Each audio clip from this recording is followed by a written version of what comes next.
أعوذ بالله من الشيطان الرجيم بسم الله الرحمن الرحيم يا أيها الذين آمنوا كونوا قوامين بالقسط شهداء لله آمنت بالله صدق الله العظيم رب اشرح لي صدري ويسر لي أمري واحلل عقدة من لساني يفقهوا قولي۔ آج کا ہمارا درس قرآن پاک سورہ النساء کی آیت نمبر 135 اور آیت نمبر 136 پر مشتمل ہے۔ ان دو آیات میں سے پہلی آیت میں اللہ رب العزت نے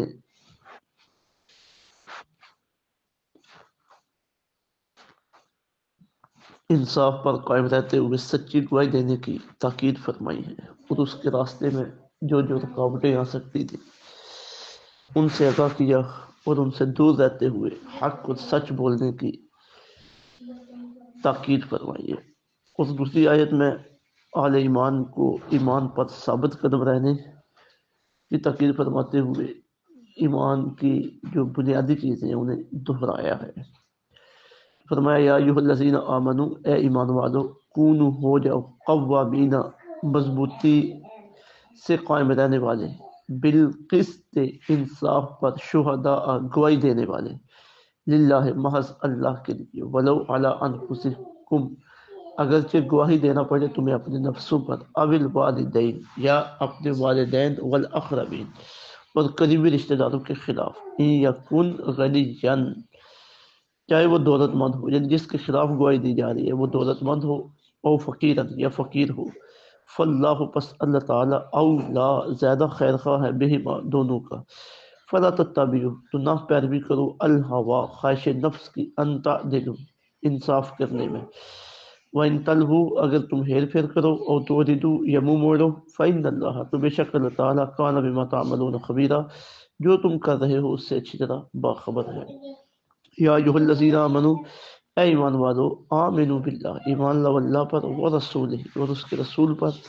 والکتاب اور اس کتاب پر، الذی نزل علی رسولہ جو نازل فرمائی ہے اللہ تعالیٰ نے اپنے رسول پر، والکتاب اور اس کتاب پر، الذی انزل من قبل جو نازل کی اس سے پہلے، ومن یکفر باللہ جو کفر کرے اللہ کے ساتھ، وملائکتہ اور اس کے فرشتوں، وکتبہ اور اس کی کتابوں، ورسلہ اور اس کے رسولوں، والیوم الاخر اور روز آخرت کے ساتھ، فقد ضل تو وہ گمراہ ہوا، ضلالا بعیدا گمراہی میں دور نکل گیا۔ اور پہلی بات ایمان والوں سے خطاب ہے، کونوا قوامین کہ مضبوطی سے قائم رہنے والے ہو جاؤ۔ قوام کا مطلب یہاں ہے شہادت میں پختگی اختیار کرو۔ تاکید کی گئی ہے کہ جب تمہیں شہادت دینے کا موقع ملے تو خوب مضبوط ہو کر شہادت دو۔ تمہیں پتہ ہے کہ یہ معاملہ ایسے ہی ہے اور تمہیں اس پر گواہ مقرر کیا گیا ہے، تو تم اب گواہی دینے میں کوئی لچک کا اظہار نہ کرو۔ اس سے قبل زوجین کے حقوق، یتیم بچوں اور بچیوں کے حقوق اور باقی اصلاح معاشرہ کے حوالے سے باتیں آئی ہیں۔ تو معاشرے کی اصلاح میں جو رکاوٹیں بنتی ہیں کچھ تو وہ باہمی صلاح مشورے سے یا باہمی پنجایت سے ختم ہو سکتی ہے، لیکن کچھ معاملات ایسے ہیں جنہیں عدالت تک لے کے جانا پڑتا ہے۔ اب عدالت میں گواہوں کی ضرورت ہوتی ہے، تو اہل ایمان کی ذمہ داری لگائی گئی ہے کہ جب تمہاری گواہی کی ضرورت پیش آئے تو اس وقت تم نے مضبوط ہو کے گواہی دینی ہے۔ اور گواہی دینا یہ جب بندہ مومن کو پتہ ہے کہ میری گواہی سے فلاں کو فائدہ ہوگا، اور اگر میں نے گواہی نہ دی تو فلاں کا نقصان ہوگا، اس کا حق ضائع ہوگا، تو گواہی دینا یہ ضروری ہے۔ جو گواہی دینے والے ہیں ان کی حضور رحمت عالم صلی اللہ علیہ وآلہ وسلم نے تحسین فرمائی ہے۔ اب دیکھیں نا قرآن پاک کی آیات طیبات، سورہ البقرہ کی آیت نمبر 283 میں فرمایا گیا وَلَا تَكْتُمُوا الشَّهَادَةَ تم گواہی کو نہ چھپاؤ۔ اور صحیح مسلم کی حدیث نمبر 1719 ہے، اس میں آقا علیہ الصلوۃ والسلام ارشاد فرماتے ہیں الا اخبرکم بخیر الشہداء کیا میں تمہیں بہترین گواہوں کی خبر نہ دوں، الذی یاتی بشہادتہ قبل ان یسألھا کہ بہترین گواہ وہ ہیں جو گواہی کے سوال سے پہلے گواہی ادا کر دیں۔ یعنی اس کا ترلا منت نہ کرنی پڑے کہ یار یہ تو نے دیکھا ہے، تیرے علم میں ہے، اور تم وہ پہلے گواہی دینے کے لیے تیار ہو، یہاں سچی گواہی دینے کی ضرورت ہو۔ جس طرح سچی گواہی دینے کی تاکید ہے، اس طرح جھوٹی گواہی دینے کی ممانعت ہے۔ شرک کے ساتھ اس کا ذکر کیا گیا ہے، شہادت الزور کا، بخاری شریف اور دیگر کتابوں کی حدیث پاک کہ بہت بڑا وبال ہے جھوٹے گواہ پہ۔ تو سچے گواہ کی یہاں پہ بات ہو رہی ہے، اور فرمایا گیا کہ کونوا قوامین بالقسط، مضبوطی سے قائم رہنے والے ہو جاؤ، مضبوطی سے قائم رہنے والے، انصاف پر شہداء، اور انصاف پر گواہی دینے والے، انصاف پر مضبوطی کے ساتھ گواہی دینے والے ہو جاؤ، للہ، اللہ کے لیے۔ یعنی یہ جو گواہی کا معاملہ ہے، یہ تم اللہ کے لیے یہ کام کر رہے ہو، مطلب اللہ کو راضی کرنے کے لیے، اللہ کے حکم پر عمل کرتے ہوئے۔ اب دیکھو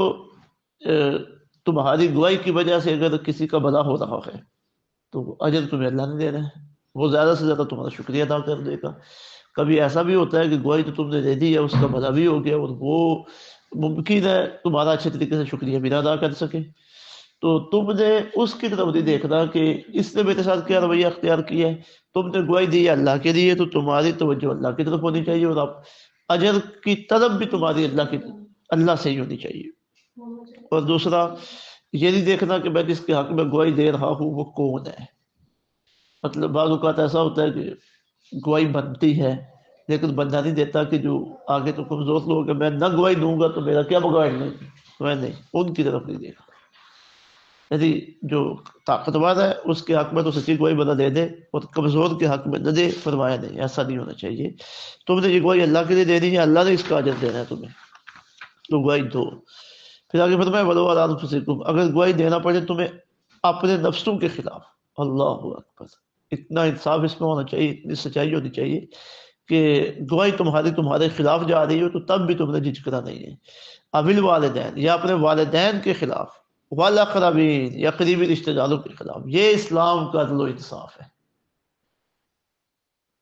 جس میں کوئی گنجائش نہیں ہے۔ اپنے خلاف، اپنے والدین کے خلاف، قریبی رشتہ داروں کے خلاف بھی گواہی دینا پڑ جائے تو تم نے گواہی دے دی ہے۔ این یکن غنیا، جس کے خلاف گواہی دی جا رہی ہے اگر وہ دولت مند ہو، او فقیرا، چاہے وہ دولت مند ہو یا فقیر ہو، یہ نہیں تم نے دیکھنا وہ کون ہے، کیسا ہے، مالدار ہے، غریب ہے، نہیں، تم نے اپنی ذمہ داری ادا کر دی ہے۔ اچھا پھر کبھی ایسا بھی ہوتا ہے کہ فقیر کے خلاف بندے کو گواہی دینا پڑ جاتی ہے، کسی کمزور بندے کے خلاف گواہی دینا پڑ جاتی ہے، تو بندہ خیال کرتا ہے کہ میں نے اس کے خلاف اگر سچی گواہی دے دی اس کا مزید نقصان ہو جائے گا، تو اللہ تعالیٰ ارشاد فرماتے ہیں نہیں، ایسا نہیں ہے۔ جب تم نے گواہی دینے کے لیے کھڑے ہو رہے ہیں تو پھر یہ تعلقات اور محبتیں اور چاہتیں اور احساسات یہ تم نے اپنے دل کے قریب نہیں آنے دینے۔ اب یہاں عدل کا معاملہ ہے، انصاف کا معاملہ ہے، اگر اپنے احساسات بھی تم ساتھ لے آؤ تو پھر انصاف قائم نہیں رہ سکتا۔ اپنے احساسات کو پیچھے چھوڑ دو، اور یہاں جو سچی بات ہے وہ کرو۔ تم اگر چاہتے ہو کہ میں ان کا خیر خواہ ہوں، تم سے بڑی بھی کوئی خیر خواہی کرنے والی ذات موجود ہے، فاللہ اولیٰ بہما، بس اللہ تعالیٰ زیادہ خیر خواہ ہے دونوں کا۔ فلا تتبعوا الہویٰ، نہ پیروی کرو خواہش نفس کی، ان تعدلوا، انصاف کرنے میں۔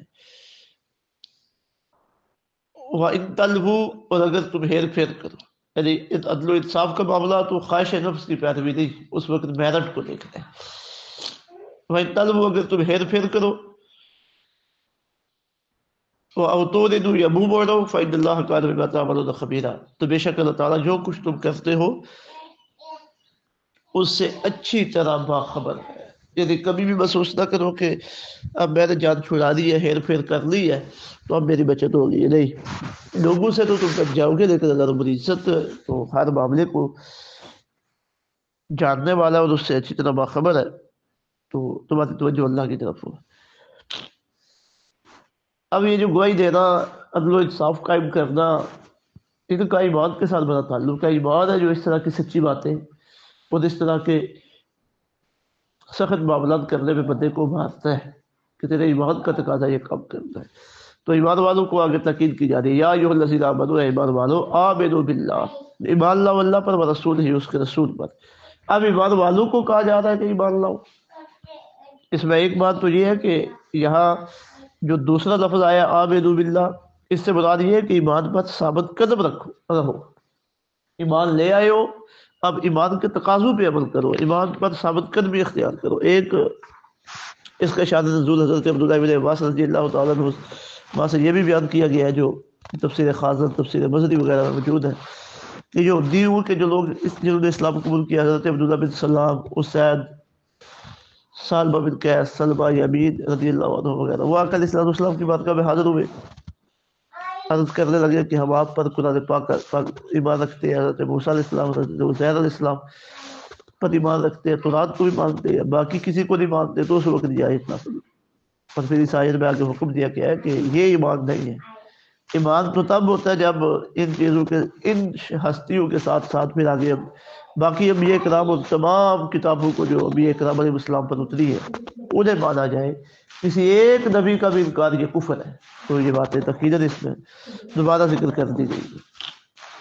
کہ آمنوا باللہ و رسولہ، ایمان لاؤ اللہ پر، اس کے رسول پر، والکتاب الذی نزل علی رسولہ، اور اس کتاب پر جو نازل فرمائی اللہ تعالیٰ نے اپنے رسول پر، والکتاب الذی انزل من قبل، اور اس کتاب پر جو نازل کی گئی اس سے پہلے، ومن یکفر باللہ، جو کفر کرے اللہ کے ساتھ، وملائکتہ، اور اس کے فرشتوں، وکتبہ، اس کی کتابوں، ورسلہ، اس کے رسولوں، والیوم الآخر، قیامت کے دن کے ساتھ، فقد ضل ضلالا بعیدا، وہ گمراہ ہوا اور گمراہی میں دور نکل گیا۔ ہم یہ باتیں آج عدل و انصاف اور ایمان پر قائم رہنے کے حوالے سے ہمارے سامنے آئیں گے، اور ان کا بڑا تعلق ہے ہمارے ایمان، عقیدے اور معاشرے کے معاملات کے ساتھ۔ اللہ رب العزت سمجھ کی اور عمل کی توفیق عطا فرمائے۔ وما علینا الا البلاغ۔